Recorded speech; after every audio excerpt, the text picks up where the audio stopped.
আসসালামু আলাইকুম।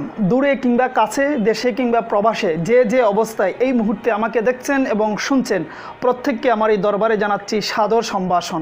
সরকারের কিছু কিছু চাকুরি আছে যে সত্যিকার অর্থেই অনেক শান্তির, অনেক ফ্লেক্সিবল ওয়েতে দায়িত্ব পালন করা যায়। যেমন দুদিন আগে ডাক বিভাগের চাকুরির কথা বলেছিলাম। আপনারা যদি ওই ভিডিওটি দেখে না থাকেন তাহলে এই আই বাটনে ক্লিক করে দেখে নিতে পারবেন যে সত্যিকার অর্থে ডাক বিভাগের চাকরিটাও অনেক আরামের, বেতন যাই হোক। ঠিক তেমনি আরও একটি আরামের শান্তির জব হচ্ছে এই বেতার কেন্দ্রিক যে পোস্টগুলো রয়েছে। সত্যিকার অর্থেই অনেক শান্তির একটি জব হচ্ছে এই বেতার। তো আপনারা অনেকেই অনুরোধ করে আসছিলেন যে ভাই বেতার নিয়ে কিছু কথা বলুন। তো আজকে বেতারের কিছু টুকটাক বিষয় নিয়ে কথা বলবো। তবে তার আগে সবসময়ের মতোই নিজের স্বার্থের কথাটা বলে নিচ্ছি। ফর দ্য ফার্স্ট টাইম আপনি যদি আমার এই দরবারে নতুন হয়ে থাকেন তাহলে প্লিজ চ্যানেলটি সাবস্ক্রাইব করে দিবেন, আর যদি অলরেডি করে থাকেন তাহলে অসংখ্য ধন্যবাদ। ওয়েল, শুরুতেই বাংলাদেশ বেতারের প্রারম্ভিক বা বেসিক কিছু কথা আপনাদেরকে জানিয়ে দিচ্ছি, হয়তো আপনাদের পরীক্ষায় অনেক কাজে লাগবে। বেতার হলো তারবিহীন একটি যন্ত্র যা তড়িৎ চুম্বকীয় তরঙ্গের ব্যবহারের মাধ্যমে কোনো তথ্য আদান প্রদান কিংবা প্রেরণ বা গ্রহণ করা হয়। এক সময় বেতার বলতে আমরা শুধুমাত্র রেডিও বুঝতাম, কিন্তু এই বর্তমানে মডার্ন সিভিলাইজেশনের যুগে বেতার শুধুমাত্র রেডিও নয়, বেতার টেলিভিশন রয়েছে, দূরদর্শন শক্তি, তারপর আমরা যে প্রতিনিয়ত মোবাইল ব্যবহার করতেছি সেটাও কিন্তু একটা বেতার। এই মোবাইলের মূল যোগাযোগের মাধ্যমই হচ্ছে কিন্তু বেতার। বেতার যন্ত্র মূলত দু ধরনের। নাম্বার 1, স্থির যন্ত্র যা একটি জায়গায় বসিয়ে এর সম্প্রচার করা হয়, চাইলে এটাকে নাড়ানো বা স্থানান্তরিত করা যায় না। আর নাম্বার 2 হচ্ছে ওয়াকি যন্ত্র। এটা হচ্ছে একেবারে হালকা, যা আমরা হেঁটে চলাফেরার মাধ্যমেও ব্যবহার করতে পারি, যেমন মোবাইল। এই হলো দুই ধরনের বেতার যন্ত্র। বাংলাদেশ বেতার প্রতিষ্ঠিত হয় 26শে অগস্ট 1927 সালে, কিন্তু এর সম্প্রচার শুরু হয় 1939 সালে।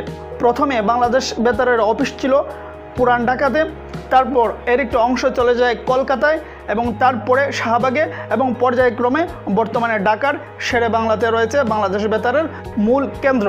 সারা বাংলাদেশে এই বাংলাদেশ বেতারের 27টি কেন্দ্র রয়েছে। 27টি কেন্দ্র রয়েছে ঢাকা এবং ঢাকার বাহিরে টোটাল সমস্ত এলাকা মিলিয়ে মোট হচ্ছে 27টি কেন্দ্র। এই 27টি কেন্দ্রকে দুভাগে বিভক্ত করা হয়েছে। এক হচ্ছে এমএ, আরেকটা হচ্ছে এফএম। এই হলো দুইভাবে এই বিভক্ত করা হয়েছে বেতারের কেন্দ্রগুলোকে। আপনি যদি এই পোস্টগুলোতে যে কোনো পোস্টগুলোতে নিয়োগ পান তাহলে এই 27টির যে কোনো একটি কেন্দ্রে আপনার পোস্টিং হবে। এবার চলমান নিয়োগ সম্পর্কে কিছু কথা বলি। যদিও নিয়োগের পরীক্ষা আর মাত্র কিছুদিন রয়েছে, সবারই এই নিয়োগ সম্পর্কে সব কিছু টুকটাক জানা, তারপরেও আমি বলছি হয়তো অনেকেরই আমার জানার মধ্যেও অজানা থেকে যেতে পারে। তো আমি দেখে দেখেই বলছি, অনেকগুলো পোস্ট তো রয়েছে, সর্বমোট সম্ভবত 108টি, আমার যদি ভুল না হয়ে থাকে। তো কিছু কিছু পোস্ট রয়েছে একেবারেই কম, ওগুলো আর বলছি না। যেগুলো চোখে পড়ার মতন কিছুটা তুলনামূলক বেশি, সেই পোস্টগুলোর কথাই বলছি। যেমন একটা রয়েছে ষাট লিপিকার, এটা হচ্ছে 13তম গ্রেড। এর বেতন হচ্ছে 11,000 থেকে শুরু করে 26,590 টাকা। এই আপনি সর্বসাকুল্য আপনি এই বেতনটি পাবেন। তারপর যদি বলি রেডিও টেকনিশিয়ান, এইটা হচ্ছে 14তম গ্রেড। আপনি বেতন পাবেন 10,200 থেকে শুরু করে 24,680 টাকা। এর পদ সংখ্যা হচ্ছে 15 জন, মোটামুটি বেশি একটু হলেও বলা যায়। তারপর অফিস সহকারী কাম কম্পিউটার, আর গ্রেড হচ্ছে 16তম গ্রেড, অর্থাৎ 3য় শ্রেণী। এর বেতন স্কেল হচ্ছে 9,300 থেকে শুরু করে 22,490 টাকা। এর পদ সংখ্যা হচ্ছে 27 জন। তারপর আছে নিচের দিকে MLSS, এর গ্রেড হচ্ছে 20তম গ্রেড, অর্থাৎ 4র্থ শ্রেণী। এর বেতন স্কেল হচ্ছে 8,250 থেকে শুরু করে 20,010 টাকা সে পাবে। আর এই পদ সংখ্যা হচ্ছে 45 জন, সম্ভবত এই পদটাই বেশি। এই হলো মোটামুটি সাদা চৌকে পদ সংখ্যা, যদিও আপনারা অনেকেই জেনে গিয়েছেন। তো এই বেতনের বাহিরেও সরকারি যত ফ্যাসিলিটিস রয়েছে আপনি সবগুলোই বুক করতে পারবেন, লাইক পেনশন, লাইক বাড়ি ভাড়া, লাইক বিভিন্ন প্রয়োজনে আপনি আপনার বেতনের এগেনস্টে লোন, সব কিছু আপনি উপভোগ করতে পারবেন সরকারের যত ধরনের ফ্যাসিলিটিস রয়েছে।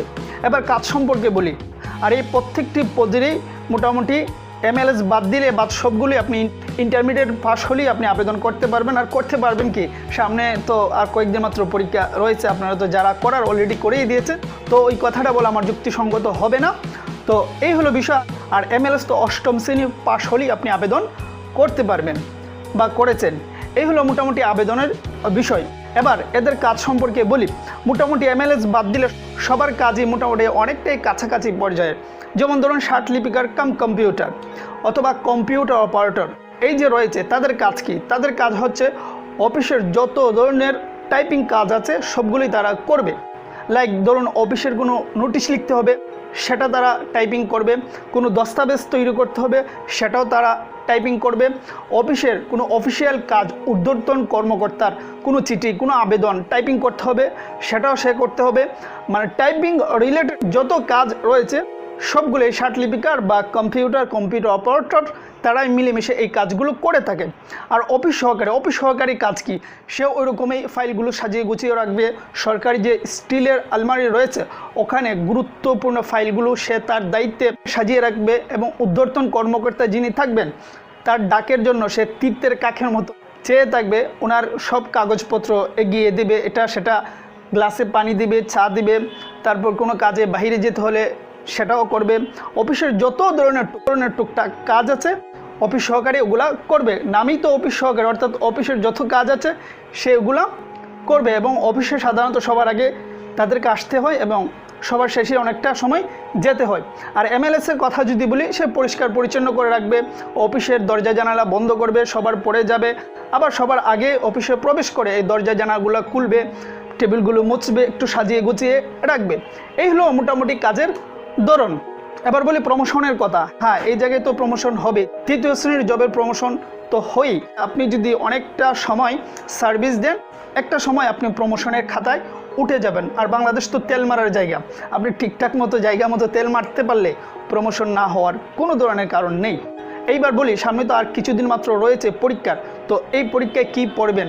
তো আসলে অল্প সময় তো সব কিছু বলাও যাবে না, একটু কিঞ্চিত করে বলে নিচ্ছি।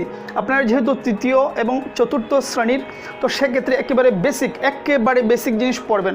যদিও সব চাকরির পরীক্ষায় বেসিক নিয়ে প্রশ্ন করে, তারপরও আপনারা বেসিকই নজর দিবেন।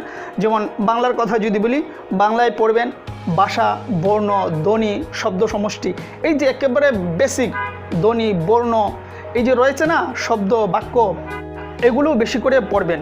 আর যদি ইংলিশের কথা বলি, আপনি টেন্স পড়বেন, তারপর পড়বেন আর্টিকেল, তারপর পড়বেন আপনি নাউন কত প্রকার, একেবারে বেসিক লেভেলের, ওগুলা কিন্তু আপনি পড়ে যাবেন, তাহলে এগুলোই কিন্তু কাজে আসবে।